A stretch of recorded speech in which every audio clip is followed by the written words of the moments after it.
ជម្រាបសួរលោកគ្រូខ្ញុំឈ្មោះលឿនចន្ទឌីមកពីក្រុម FV2433 ហើយនៅក្នុងវីដេអូនេះខ្ញុំមក demo ពី LLM project អញ្ចឹងនេះគឺជា structure project របស់ខ្ញុំដែលមានfolder app មាន folder backend ហើយនៅក្នុង folder backend ហ្នឹងខ្ញុំមាន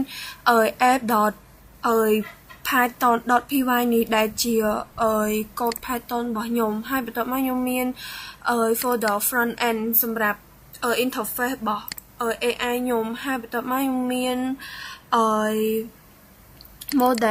បស់ខ្ញុំប្រើ Queen នេះលោកគ្រូហើយបន្ទាប់មកទៀតខ្ញុំមាន data set ដែល data set របស់ខ្ញុំហ្នឹងមានចំនួនតែ100 data set ទេលោកគ្រូហើយនេះដែរគឺជា server របស់ខ្ញុំអញ្ចឹងខ្ញុំមកតេស្តសំណួរហ្នឹងទាំងអស់គ្នាលោកគ្រូ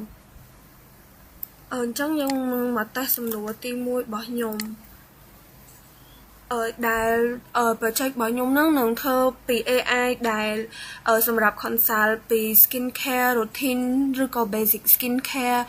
អីចឹងទៅអញ្ចឹងនៅពេលខ្ញុំសួរសំណួរវាតកតមួយ skin care routine អញ្ចឹងវានឹងឆ្លើយមកតាមនឹងដែរហើយខ្ញុំធ្វើការតេស្ត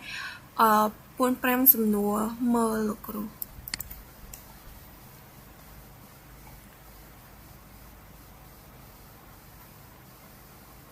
អញ្ចឹង